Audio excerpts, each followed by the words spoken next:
Shalom, shalom, shalom. Bonjour peuple de Dieu, bonjour à vous tous qui aimez le Seigneur Jésus-Christ d'un amour inébranlable et incommensurable. Que le Seigneur Jésus-Christ vous bénisse abondamment. Bonjour à vous tous qui cherchez à connaître Dieu avec un cœur honnête, pur et saint. Que le Seigneur dispose nos cœurs actuellement, qu'il dispose nos âmes actuellement pour l'écouter. Pour écouter encore sa voix ce matin, pour nous conduire dans la profondeur de sa personne ce matin, quant à ce qui concerne les enseignements de base de la vie chrétienne. Et nous avons commencé par enseigner, sur la nouvelle naissance, et nous avons déjà enseigné sur la première partie de la nouvelle naissance. Bien-aimés de Dieu, pour vous qui n'avez pas encore reçu la partie de la nouvelle naissance, les trois parties, car ça comporte trois parties, et la dernière petite partie qui est la partie de la fin qui fait 4 parties sur la nouvelle naissance, partie 1, qui parle de la naissance d'eau. Bien-aimé de Dieu, si tu veux écouter cela globalement, écoute les 4 parties de façon globale. Que le Seigneur Jésus-Christ vous bénisse abondamment. Nous allons inviter maintenant, parce que nous allons aller vers la deuxième partie qui parle de la naissance de l'esprit, qui parle de la naissance de l'esprit. Et avant d'y engager, car nous ne voulons pas être les enseignants ce soir, ni ce matin, ni cet après-midi, nous voulons être ceux-là qui reçoivent de Dieu pour aller apprendre, ceux-là qui reçoivent de Dieu pour aller appliquer, ceux-là qui reçoivent de Dieu pour leur transformation. C'est pourquoi nous nous disposons ce matin, afin que le Saint-Esprit, l'Esprit de vérité, nous conduise tel que le Seigneur l'a prévu dans le livre de Jean. Nous allons prier, inviter l'enseignant par excellence. Nous allons inviter le roi de gloire, le Seigneur des seigneurs, celui qui connaît les besoins de cœur, celui qui connaît l'honnêteté de tout un chacun et la profondeur de tout un chacun, la véracité de tout un chacun et l'engagement, le zèle, le premier amour, la conservation du premier amour de tout un chacun. Nous allons l'inviter afin que lui, il puisse nous conduire ce matin, encore une fois de plus dans sa parole. Prions ensemble. Saint-Esprit de Dieu, roi de gloire, roi de tout univers, toi de qui vient toute chose, Père. Le temps s'est trouvé une existence en toi, Seigneur, dans l'éternité. Seigneur, tu as tout disposé à ta guise pour toi et pour ta gloire. Même le méchant, tu l'as créé, Seigneur, pour un jour, le jour du malheur. Oh Dieu, qui peut sonder ta préscience? Qui peut te connaître pour connaître réellement celui que tu es dans la profondeur, la dimension, la hauteur, la largeur de ta personne? Il n'existe pas, Seigneur. En ce matin encore, Seigneur, nous nous tournons vers toi, Yahweh, afin que tu nous parles. Enseigne-nous, Seigneur, nous sommes disposés à écouter, à obéir, à nous soumettre, à suivre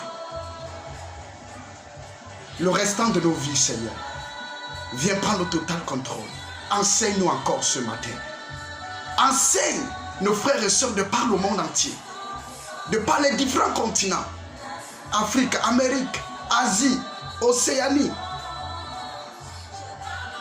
Antarctique, Seigneur, et tout le reste des continents. Enseigne-nous, Seigneur, à ne compter que sur toi. À ne compter que sur toi, Yahweh. Et à t'écouter en ce matin. Nous nous remettons à toi, Seigneur. Que ta parole soit ici au fond de nous. Saint-Esprit, merci. Merci parce que tu es là et que tu vas nous conduire. Au nom de Jésus-Christ de Nazareth. Amen. Bien-aimés de Dieu, comme nous l'avons dit, ce matin nous allons parler de la suite de notre thème sur la nouvelle naissance, de notre sous-thème sur la nouvelle naissance, car la nouvelle naissance est un sous-thème parmi le grand thème qui est parmi les différents sous-thèmes. Le grand thème est les enseignements de base de la vie chrétienne et le sous-thème c'est la nouvelle naissance, et nous avons vu la première partie. Maintenant nous allons voir la deuxième partie qui est la naissance de l'esprit. Qu'est-ce que la naissance de l'esprit, bien-aimé de Dieu? Nous pouvons parler de la naissance de l'esprit d'une façon ou d'une autre, mais nous ne pouvons réellement l'évoquer et la comprendre que si nous connaissons sa source, son origine. D'où vient la naissance de l'esprit réellement? D'où sort la naissance de l'esprit? D'où est originée la naissance de l'esprit? La naissance de l'esprit sort d'où? D'où elle vient? Par qui cela est disposé auprès de nous? C'est la première question que nous allons répondre sur la naissance de l'esprit. Et de façon crescendo, nous allons répondre à plusieurs autres séries de questions qui vont nous amener à comprendre d'où cela vient et qu'est-ce que la naissance de l'esprit, comment on peut naître de l'esprit et comment est-ce qu'on peut prendre pardon, comment on peut apprendre à être qualifié à recevoir la naissance de l'esprit. Comment nous pouvons le faire? C'est pourquoi ce matin, bien-aimés de Dieu, nous allons aller, comme nous le faisons d'ailleurs, questionner les Écritures, questionner la parole de Dieu. Nous allons prendre premièrement Matthieu chapitre 3, que nous allons lire à partir du verset 11. Matthieu chapitre 3, le verset 11, lisons ensemble. Louis II, version Louis II, traduction 1910. Version Louis II 1910. Lisons ensemble. La Bible dit: moi je vous baptise d'eau pour vous amener à la repentance. Mais celui qui vient après moi est plus puissant que moi et je ne suis pas digne de porter ses souliers. Lui, il vous baptisera du Saint-Esprit et de feu. Je reprends la lecture. Moi, je vous baptise d'eau pour vous amener à la repentance. Mais celui qui vient après moi est plus puissant que moi et je ne suis pas digne de porter ses souliers. Lui, il vous baptisera du Saint-Esprit et de feu. Bien-aimé de Dieu, c'est Jean qui donne ce témoignage. Lorsque l'on l'approche pour lui demander qui es-tu? Es-tu Élie? Qui es-tu réellement?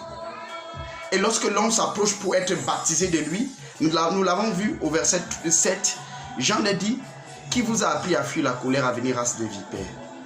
Il dit au verset 8: produisez donc le fruit digne de la repentance. Et il va continuer, il arrive au verset 11 et il dit: moi Jean, je ne vous baptise que d'eau.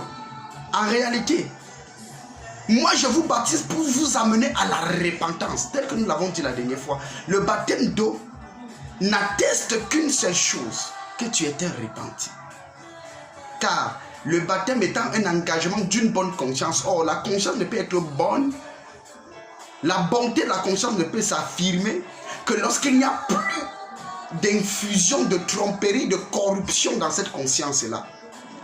C'est là d'où on parle d'une conscience bonne. Alors, nous prenons un engagement avec une conscience bonne vis-à-vis de Dieu, qui n'est rien d'autre que le baptême, lorsque nous sommes dépouillés des œuvres mortes de la chair, de l'impudicité, des voies méchantes dans lesquelles nous marchions hier, dans lesquelles nous étions appelés professeurs, enseignants et disciples hier, pour nous transporter vers un autre chemin, vers une autre voie qui s'appelle le Seigneur Jésus-Christ, d'où vient l'appellation de la repentance, car la repentance est le changement d'une voie mauvaise, d'une voie absolument dépourvue, corrompue, vers la voie qui s'appelle le Seigneur Jésus-Christ. C'est ça la repentance en le Seigneur Jésus-Christ. Et maintenant, lorsque nous avons connu la repentance, nous allons avec une bonne conscience, parce que notre conscience est pure aux yeux de Dieu. Notre conscience reçoit le témoignage du Seigneur. Nous allons vers les eaux du baptême. C'est ce que nous avons enseigné la dernière fois. Et maintenant, nous sommes préparés. Parce que Jean, lui, il dit: moi, je viens pour vous baptiser d'eau, en vous amenant à la repentance. En réalité, ceci, Jean est en train de le dire: je vous apprête à rencontrer celui qui est capable de vous donner un sceau, le sceau qui va vous donner la grâce d'être appelé citoyen céleste.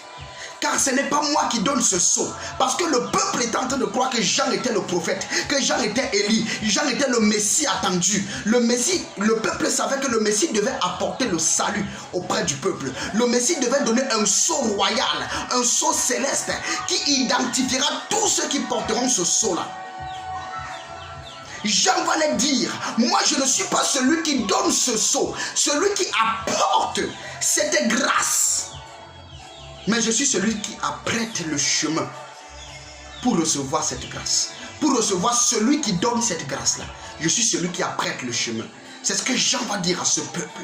Ce peuple qui est anxieux. Ce peuple qui est assoiffé de connaître que le Messie est parmi eux ou pas.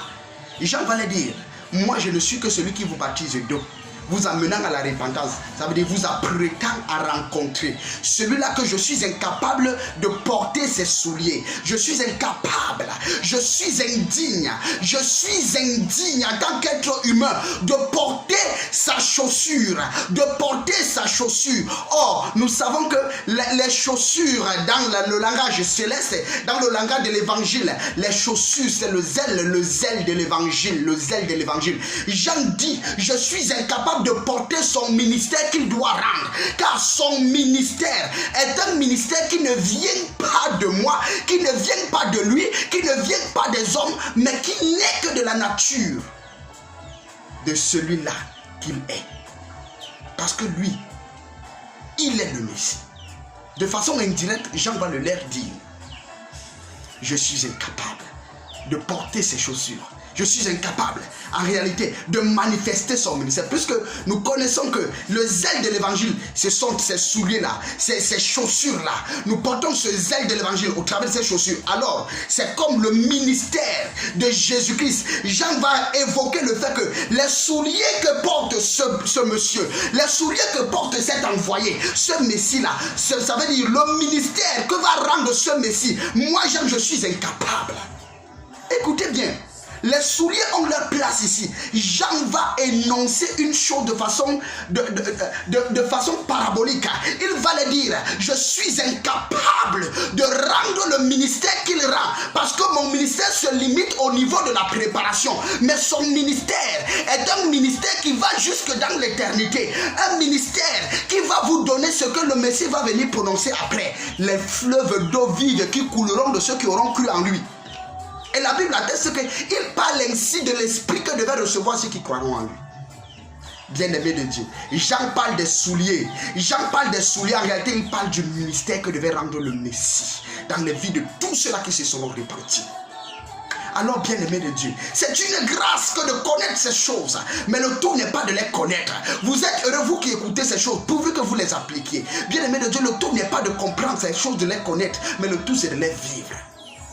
Alors, Jean va le dire, voici le Messie arrive, il est parmi vous, vous l'ignorez, vous ne le connaissez pas, mais il est là, car il a un ministère particulier, et Jean va définir le ministère du Messie. Il va le dire, lui, il va vous baptiser du Saint-Esprit, premièrement. Jean va commencer à décortiquer ce qu'il est en train d'appeler en tant que soulier. Le ministère dont il est en train de dire qu'il est incapable de porter. Il va commencer à les enseigner. Celui-ci, il est incapable. Moi, je suis incapable de vous baptiser du Saint-Esprit, car c'est le ministère de celui qui est sorti des cieux. Lui, il vous baptisera du Saint-Esprit et de feu. La naissance de l'Esprit. Nous voyons déjà d'où sort la naissance de l'Esprit. La naissance de l'Esprit vient d'une personne. Cette personne s'appelle le Messie. Et si le Messie n'a pas de racines, le Messie n'a pas de source humaine, n'a pas de source généalogique biologiquement parlant de ce monde, alors le Messie qui porte un ministère céleste a pour origine les cieux. Alors son ministère aussi a pour origine les cieux. C'est pourquoi le Messie pouvait dire, le Fils ne fait que ce qu'il voit faire le Père. Je ne fais rien de mon propre chef. Je fais tout ce que je vois faire le Père. Alléluia. Alors, nous pouvons répondre à la question, d'où sort la naissance de l'Esprit? La naissance de l'Esprit vient des cieux. Et qui est l'auteur? Qui est le ministre de ce ministère? Il s'appelle le roi de gloire, le lion de la tribu de Juda, le Seigneur Jésus-Christ. Le Seigneur Jésus-Christ. Certains l'appellent Yehoshua Hamashiach, certains l'appellent Yeshua Hamashiach. Chacun appelle selon la nomination qu'il veut. Mais le tout est que le Seigneur Dieu de gloire, le roi de gloire, celui qui est assis au-dessus de tout trône, qui règne, le lion de la tribu de Juda, celui qui est venu mourir à la croix pour le péché de l'humanité, celui qui porte le nom et l'attestation qu'il est l'agneau de Dieu qui ôte le péché du monde, c'est lui qui porte le ministère de la naissance de l'esprit. C'est lui qui rend ce ministère dans la vie des humains, de ceux qui se sont repentis.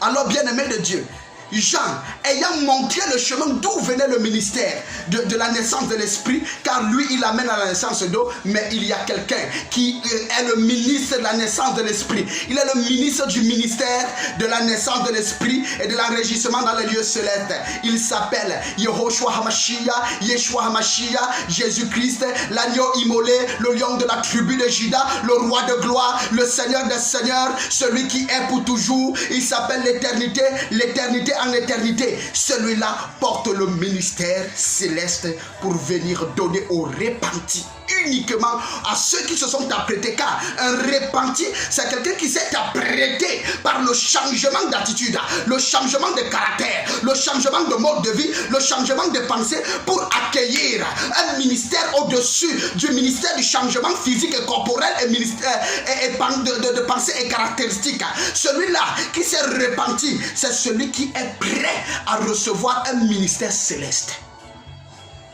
Et le Messie, le ministre de la naissance de l'esprit, celui qui porte ce ministère, l'unique dans toute l'éternité, qui porte le ministère de la naissance de l'esprit, qui s'appelle le lion de la tribu de Juda, l'unique. Il est l'unique depuis le temps de Jean-Baptiste jusqu'à nos jours. Il est l'unique et jusqu'à ce qu'il revienne, il sera l'unique qui est le ministre de ce ministère. Il est l'unique. Il a partagé tout le reste des ministères. Ministère de la naissance de dos, les hommes, il a donné aux hommes.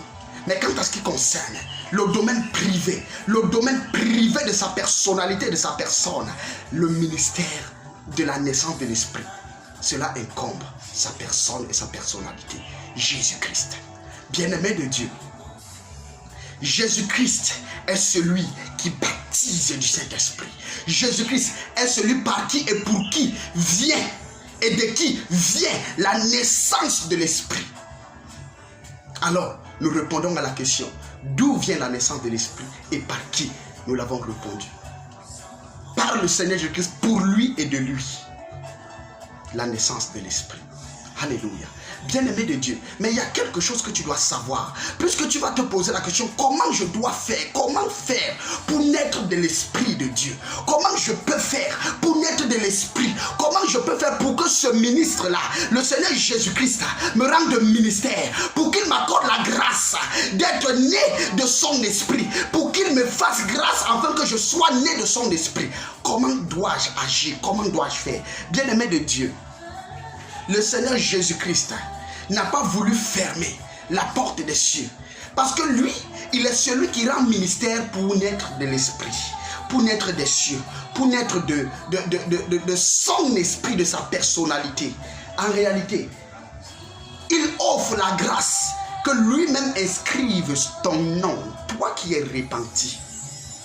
Toi qui t'es repenti, toi qui t'es apprêté. La repentance, c'est le ministère de la préparation.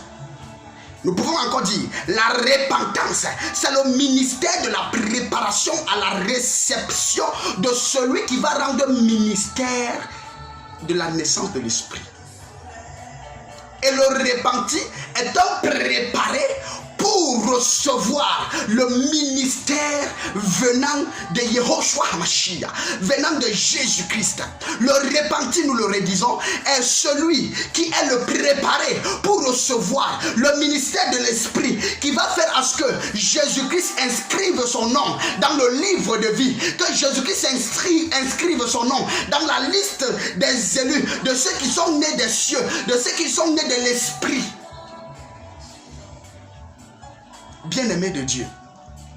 Mais avant d'y parvenir, j'aimerais te faire comprendre une chose. Le Seigneur Jésus-Christ va dire à ses disciples une chose. Il marche avec eux pendant 3 ans. Il les enseigne sa parole. Ils sont préparés pour recevoir le ministère de l'Esprit, la promesse de Dieu, la personnalité de Christ. Ils sont préparés pendant 3 ans. Ils s'apprêtent pour recevoir le ministère de l'Esprit. Mais quelque chose, nous comprenons dans Jean chapitre 14, le verset 17 à 18. ce que le Seigneur Jésus-Christ va dire pour attester qu'en réalité, les disciples qui ont été apprêtés pendant 3 ans, pendant environ 3 ans et quelques jours, quelques mois, ils étaient juste apprêtés pour recevoir le Saint-Esprit, pour recevoir la naissance dans l'Esprit. Bien-aimé de Dieu, nous voulons que tu comprennes ce que c'est que la naissance de l'Esprit. Afin que tu ne te trompes pas, que tu ne sois pas trompé par que ce soit les enseignements qui soient erronés venant de nous ou venant d'une autre personne ou venant d'un autre ministère ou venant d'un quelconque ange. Que tu ne sois pas dans l'erreur. Que tu puisses arriver ce jour étant debout en face du Seigneur le roi de gloire. Mais pas nu, mais étant habillé comme le Seigneur le demande et comme le Seigneur attend de toi et de moi. Bien-aimé de Dieu, qu'est-ce que le Seigneur va dire dans Jean chapitre 14? Lisons ce que le Seigneur va dire dans Jean chapitre 14 à partir du verset 17, à partir du verset 17 au verset 18. La Bible dit: l'esprit de vérité que le monde ne peut recevoir parce qu'il ne le voit point et ne le connaît point. Mais vous le connaissez car il demeure avec vous et il sera en vous. Je ne vous laisserai pas orphelins, je viendrai à vous. Bien-aimés de Dieu, nous voulons répondre ici à 2 dimensions. Qui est cet esprit qui va venir? La première dimension. Et l'autre question, est-ce que les disciples étant avec le maître étaient déjà nés de nouveau? Les 2 questions là, nous allons les répondre tout à l'heure, bien-aimés de Dieu. Pour que tu ne puisses pas te tromper. Les disciples faisaient les miracles, mais ils n'étaient pas encore nés de nouveau. Les disciples n'avaient pas encore le sceau en eux. Le sceau céleste qui devait leur donner la naissance d'en haut. Les disciples n'étaient pas encore scellés par le Saint-Esprit. Ils n'avaient pas encore l'Esprit de Christ demeurant en eux. Comment nous pouvons affirmer de telles choses? Pour certains, ce sont des allégations. Pour d'autres, ce sont des attaques contre la parole de Dieu, les blasphèmes. Mais écoutons ce que la Bible dit. Dans le verset de Jean chapitre 14, le verset 17, la dernière partie où Jésus dit: il sera en vous. Écoutons. L'esprit de vérité que le monde ne peut recevoir parce qu'il ne le voit point et ne le connaît point. Mais vous le connaissez car il demeure avec vous. Il demeure avec vous. Il parle ici au présent que l'esprit demeure avec vous. Mais or, nous comprenons et nous savons que dans Romains chapitre 8, le verset 9b, la Bible dit, lisons dans Romains chapitre 8, le verset 9b. Bien-aimé de Dieu, comprends très bien ce que c'est que la nouvelle naissance et la naissance dans l'esprit. Romains chapitre 8, le verset 9b. Qu'est-ce que la Bible atteste? Lisons ensemble. La Bible dit: si quelqu'un n'a pas l'esprit de Christ, il ne lui appartient pas. Écoutez bien, Jésus-Christ dit dans Jean chapitre 14, le verset 17, il dit lui-même: l'esprit de vérité que le monde ne peut recevoir parce qu'il ne le voit point et ne le connaît point. Mais vous le connaissez car il demeure avec vous. Présentement, là où Jésus les parlait, l'esprit demeurait avec eux. Il était en train de leur dire: l'esprit que vous êtes en train d'attendre, c'est moi. Je demeure avec vous. Je ne suis pas encore en vous. Je suis en train de leur dire une chose: je ne suis pas encore en vous, mais je demeure avec vous. Vous le connaissez. Or, les disciples n'avaient jamais vu le Saint-Esprit, mais ils avaient déjà vu le Messie. Ils avaient déjà vu le Seigneur. Le Seigneur était en train de leur dire: je suis le Saint-Esprit. Je suis l'Esprit de Dieu. Je suis le Saint-Esprit. Et vous le connaissez. Il va les attester. Il ne va pas les poser la question: est-ce que vous les connaissez? Non. Mais il va les dire: vous le connaissez. Par une affirmation. Il est dit que vous le connaissez parce qu'il demeure avec vous. Oh Jésus. Il est en train de les annoncer une connaissance extra-connaissance. Il est en train de les dire: présentement, vous le connaissez. Pas parce que vous l'avez, mais parce qu'il demeure avec vous. En réalité, qui était le Saint-Esprit qui demeurait avec eux? Quel était le Père qui demeurait avec eux? C'était le Seigneur Jésus-Christ dans la physique, dans le domaine physique, dans sa personnalité, dans le domaine physique de sa personne. Le Saint-Esprit était en le Fils. Le Fils était le Saint-Esprit. Et le Saint-Esprit était en train de s'exprimer en leur disant: vous me connaissez présentement, mais il va le dire dans le futur. Écoutez ce qu'il va dire pour le futur. Le Saint-Esprit est en train de parler de 2 périodes. Il parle de la période présente et il dit: vous le connaissez. Vous le connaissez parce qu'il demeure avec vous. Présentement, il dit: vous le connaissez. Ça, c'est le présent. Vous le connaissez. L'affirmation, vous le connaissez parce que quoi? Il demeure avec vous. Il vit avec vous. Le Saint-Esprit vit avec vous. De façon codée, Jésus les annonce que je suis le Saint-Esprit. Je suis l'Esprit de Dieu. Je suis celui-là qui est Yehoshua HaMashiach. Je suis celui-là qui est l'Esprit de Dieu. Mais écoutons ce qu'il va dire pour ce qui concerne le futur. Écoutons très bien, bien-aimés de Dieu. Jésus va les dire. Car il demeure avec vous, mais ici il parle du futur en disant, et il sera en vous. Il sera en vous. Ça veut dire que quoi? Il n'est pas encore en vous. Il est présentement avec vous. Vous le connaissez, mais il n'est pas encore en vous. Or, la Bible atteste que dans Hébreux chapitre 8, le verset 9 partie B, la Bible atteste que celui qui n'a pas l'esprit à voir, celui qui n'a pas l'Esprit de Dieu n'appartient pas à Dieu. Avoir l'Esprit de Dieu en toi te donne la possibilité et te donne la qualification d'appartenir à Dieu. Or, les disciples, en ce moment présent où le Seigneur les parlait, ils n'appartenaient pas encore, selon la définition biblique, ils n'avaient pas encore en eux le Saint-Esprit. Car l'Esprit de Dieu qui était Jésus présentement au milieu d'eux, leur dit une chose. Il est avec vous, vous le connaissez, il demeure avec vous, mais il sera en vous. Il sera dans le futur, il les envoie dans le futur, il les projette dans le futur en leur disant, dans le futur, vous l'aurez, vous allez le recevoir dans le futur.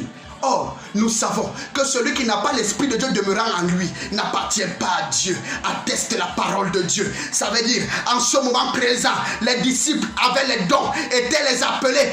Ils pouvaient avoir la grâce de recevoir la grâce de Dieu, que oui, le Seigneur atteste que tu es les apôtres, tu es un apôtre, tu es un apôtre, tu es un apôtre et l'évangéliste. Mais ils n'avaient pas encore la grâce d'appartenir complètement à Dieu, d'être scellés pour Dieu, car le Saint-Esprit n'était pas encore en eux. C'est le Seigneur lui-même qui parle de sa propre bouche. Il sera en vous, il sera en vous, bien-aimés de Dieu. Et ici, les disciples n'ont pas encore qualité. Les disciples n'ont pas encore qualité d'être appelés témoins de Christ. Ils n'ont pas encore qualité d'être appelés nés de nouveau. Car un né de nouveau, c'est encore témoin de Christ. Un né de l'Esprit de Dieu, un né de l'Esprit de Christ est encore appelé témoin de Christ. Les disciples, les 12 apôtres, les 11 apôtres n'avaient pas encore qualité.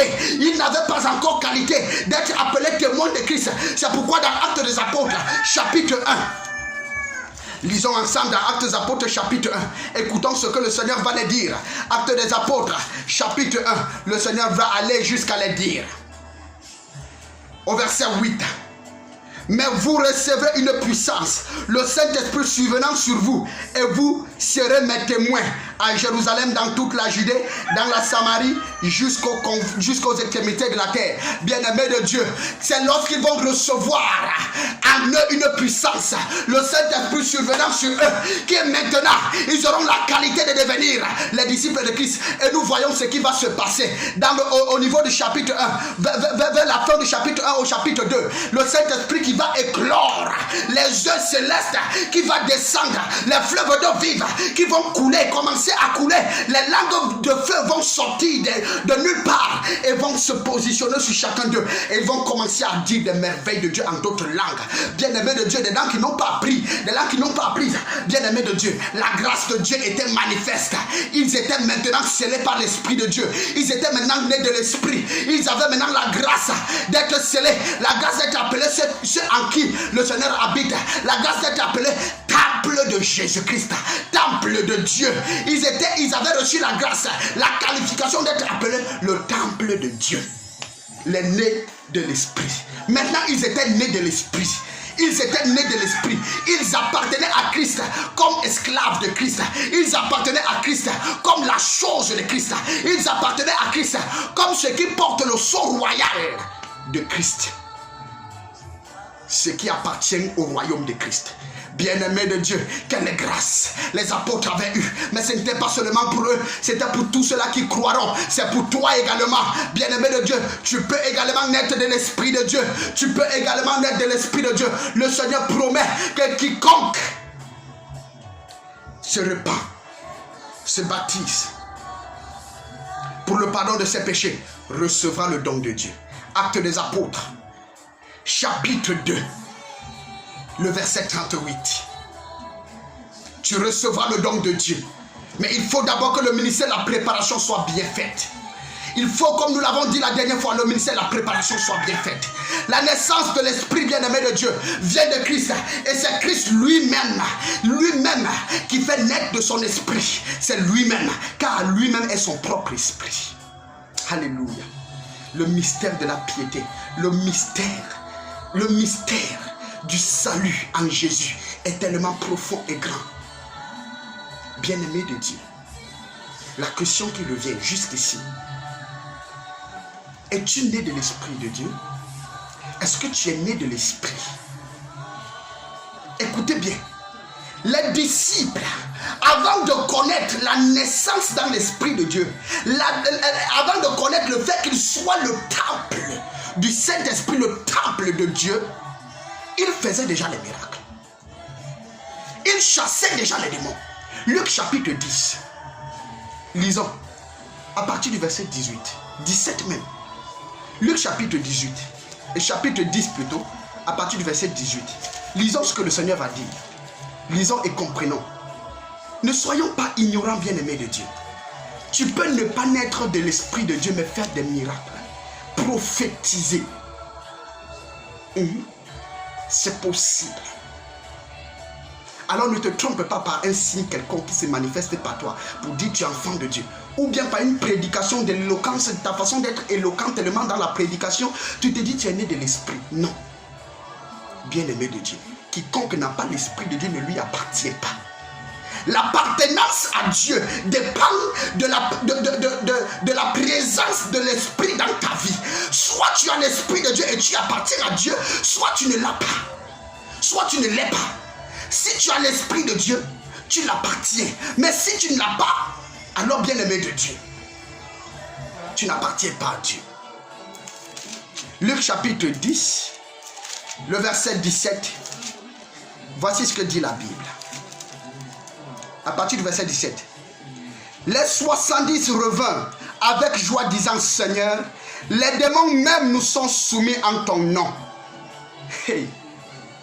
Bien-aimé de Dieu, les 70 qui ont été envoyés au premier verset, écoutez le premier verset, ce que ça dit. Luc chapitre 10, verset 1.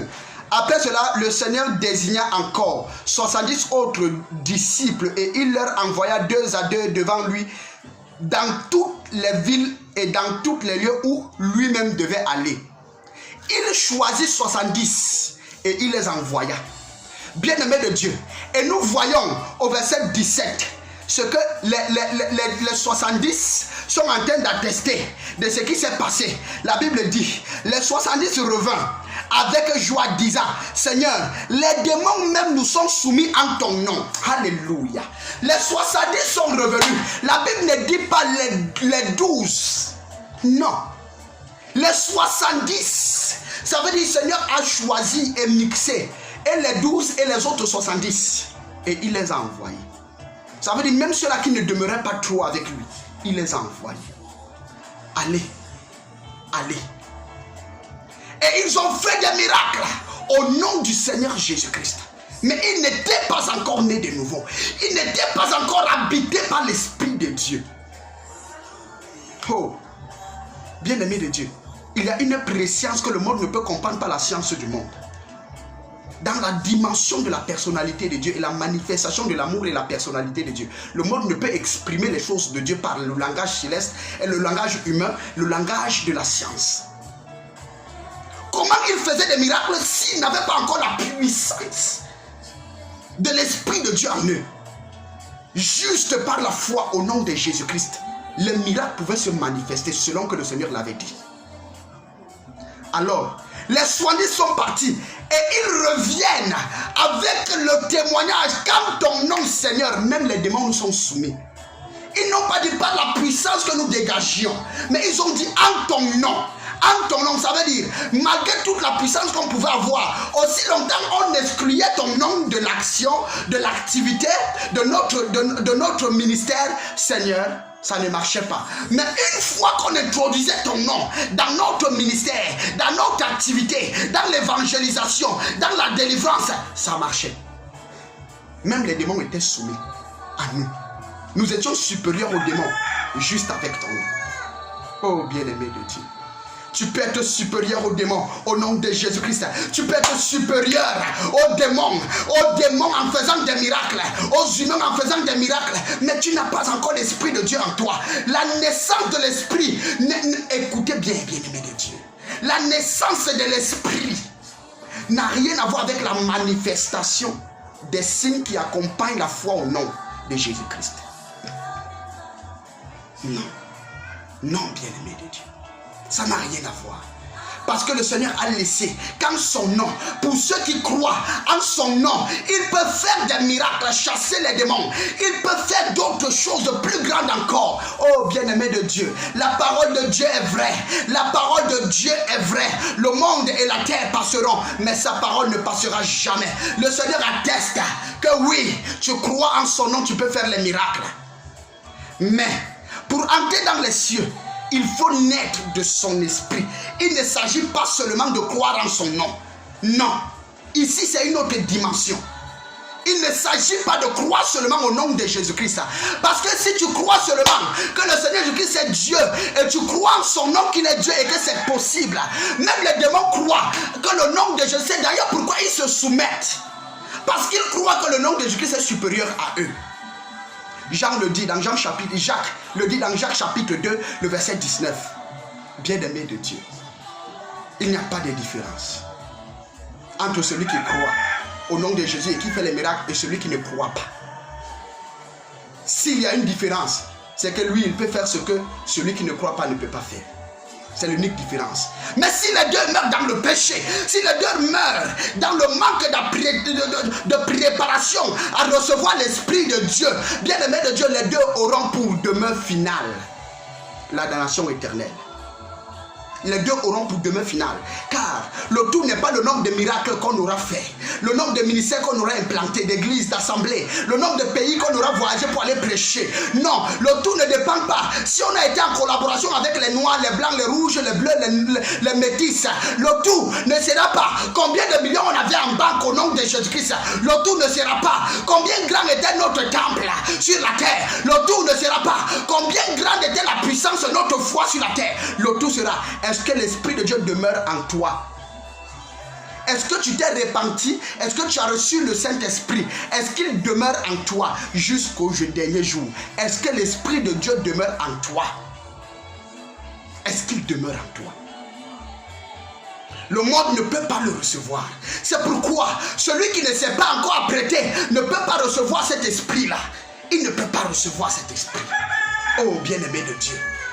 Que le Saint-Esprit coule et nous enseigne la profondeur de sa chose, la profondeur de sa personnalité. L'Esprit de Dieu ne peut pas venir dans un cœur touffu de haine, touffu d'impudicité, touffu de manque de pardon, touffu de vol.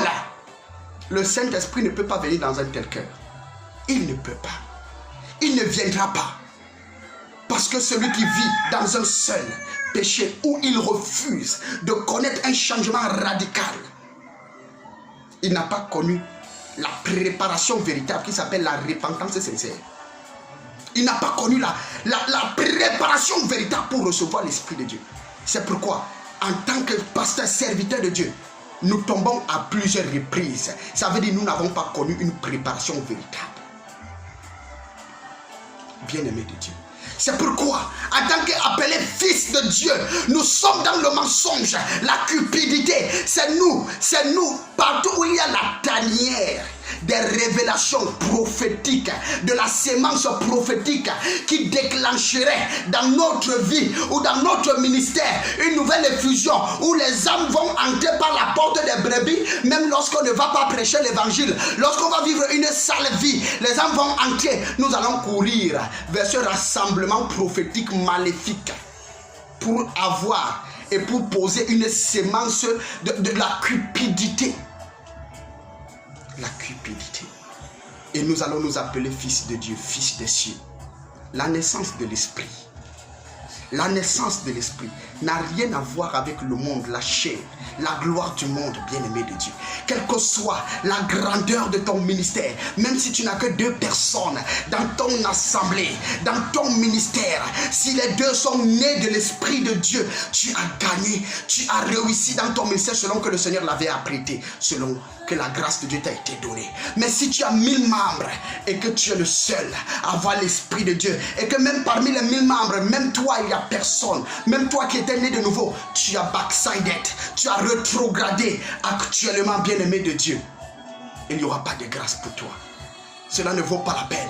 Mieux vaut celui qui n'a qu'une seule personne dans son ministère et qu'elle ait une personne entre au ciel, car lui, il aura un pourcentage de 100%.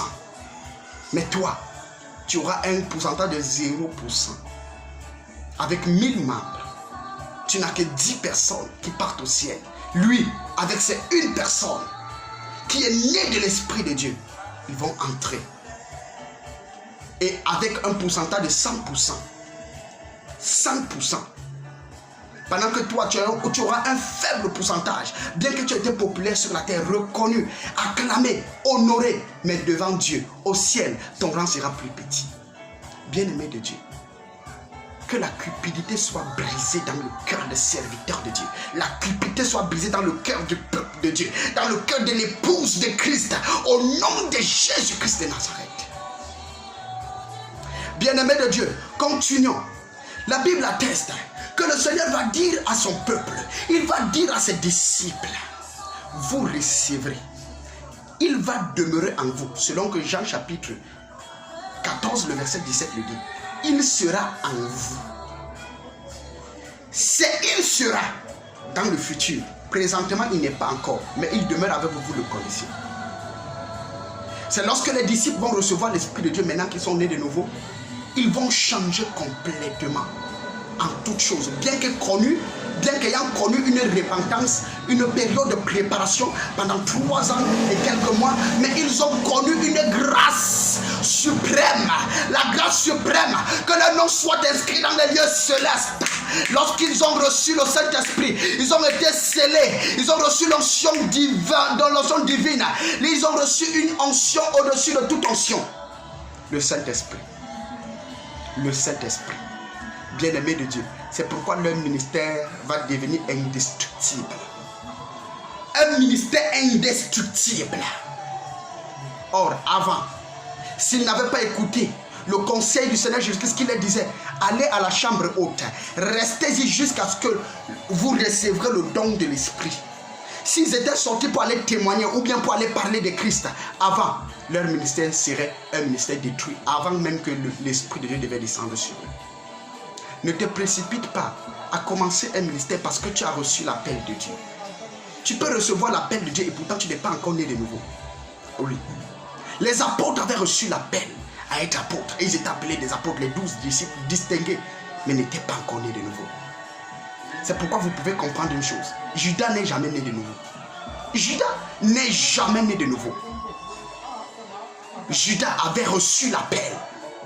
Mais il n'est pas entré pour être né de nouveau. C'est pourquoi la Bible atteste. Plusieurs sont appelés, mais il y aura peu de lus. Il y a plusieurs qui sont appelés, mais il y a peu de lus. Judas a été appelé comme apôtre. Mais Judas n'a pas été élu. Tu peux être appelé. Mais tu crois parce que tu as reçu l'appel, tellement tu es pressé à y entrer. Tu ne cherches même pas la connaissance à comprendre qu'en réalité, il faut que tu naisses de l'Esprit de Dieu. Tu naisses de l'Esprit de Dieu, tu te lèves. Non, j'ai reçu le ministère, l'appel de Dieu. Dieu m'a dit, Dieu m'a dit, Dieu m'a dit, Dieu m'a dit, Dieu m'a dit, Dieu m'a dit, Dieu m'a dit, Dieu m'a dit. Tu te lèves, tu commences ce ministère. Sous l'onction et l'impulsivité spirituelle. Bien-aimé de Dieu. Et quelque temps, tu es buté. Pourquoi? Bien qu'ayant l'appel, tu es un païen. Bien qu'ayant l'appel, tu es encore un mondain, un charnel. C'est pourquoi tu ne peux même pas comprendre les choses de l'esprit. Et c'est pourquoi tu renies la parole de Dieu. De compte en fond. Tu renies la parole de Dieu, bien-aimé de Dieu. Il y a des versets que tu n'attestes pas. Il y a des versets que tu n'agrées pas. Il y a des versets que tu exclus carrément. Il y a les interdictions de la Bible que tu ne veux pas entendre parler. Pourquoi? Parce qu'en réalité, tu n'es jamais né de l'esprit. Or, nous savons que ce qui est de l'esprit s'accroche à l'esprit. Ce qui est de la chair s'accroche à la chair. Il n'y a aucune parole de Dieu qui ne soit pas une parole de l'esprit. Parce que le Seigneur lui-même, il atteste.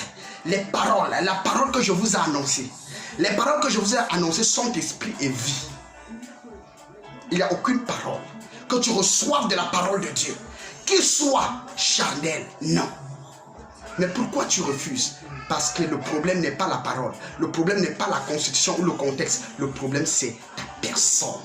Tu as reçu l'appel tellement précipité, tellement trop pressé, tu es entré dans le ministère où tu ne t'es pas préparé, tu n'es pas né de nouveau, tu ne t'es pas préparé à recevoir l'Esprit de Dieu, à connaître une nouvelle effusion, où le Seigneur sera l'unique, le seul vrai maître, où tu seras capable de mourir martyr. Aujourd'hui, les disciples de Christ, ceux qui sont appelés disciples de Christ, ne veulent plus mourir. Quand la mort vient au nom de Jésus-Christ, ils cherchent à faire la paix, même s'il faut renoncer à certains domaines de la parole de Dieu. Ils cherchent à faire la paix avec le monde, à se soumettre à ce que le monde demande. Bien-aimé de Dieu, au point où nous voyons dans ce qu'on appelle l'ecclésiaste humaine sur la terre, nous voyons comment l'homosexualité est légalisée. Nous voyons comment les choses que la Bible interdit sont légalisées. Nous voyons comment le monde se lève contre la parole de Dieu et l'église acclame, l'église accepte. Nous célébrons ce que Dieu interdit dans l'assemblée de Dieu. Nous célébrons ce que Dieu refuse dans la maison de Dieu. Pourquoi? Parce que nous-mêmes, notre nature ne vient pas de Dieu. Nous avons reçu l'appel de Dieu. Nous nous sommes précipités dans le ministère. Parce que quoi? Nous avons eu une vision, deux visions, trois visions, plusieurs visions répétées. Nous nous sommes engagés dans le ministère. Bien-aimés de Dieu, ce n'est pas tous ceux qui sont appelés, qui sont élus. Ce n'est pas tous ceux qui sont appelés à servir, qui sont élus au service. Non. Judas était appelé. Judas était appelé même apôtre. Est-ce que tu le sais? Judas avait pour titre, pendant les 3 ans de ministère du Seigneur Jésus-Christ, apôtre. Il était dans le cercle des 12. Et il avait une place particulière, intéressante. Il était le caissier de l'équipe. Mais Judas n'est pas né de nouveau. Judas n'a non plus changé. La Bible atteste que plus qu'il gardait ce qu'on donnait, il mettait la main pour voler. Pourquoi? Parce que Judas ne s'est jamais apprêté à recevoir la nouvelle effusion qui vient par l'Esprit de Dieu. Judas ne s'est jamais apprêté. C'est pourquoi, bien-aimé de Dieu, lorsque la trahison commence à entrer dans les assemblées, ça entre par nous, par ceux-là qui n'ont pas de cœur repenti. Vous là, qui n'avez pas un cœur repenti, et vous ne voulez pas changer. Lorsque le diable vient, ce n'est pas parce que vous êtes fils du diable, mais parce que vous n'êtes pas encore repenti et vous avez encore la nature du diable en vous. Quand il va venir, il va passer par vous, pour que la division entre, pour que l'échec entre dans ce ministère, pour que le pasteur tombe dans le péché, pour que le fondateur de ce ministère, que le Seigneur a donné la vision, tombe dans le péché. Le diable va passer par toi, la séduction va passer par toi, Jézabel, son esprit passera par toi. Bien-aimé de Dieu, la cupidité passera par les diacres cupides, parce que quoi, ils n'ont jamais connu une effusion nouvelle de l'Esprit de Dieu. Ils ne sont jamais nés de nouveau, ils ne sont jamais nés de l'Esprit de Dieu. Ils n'ont jamais connu la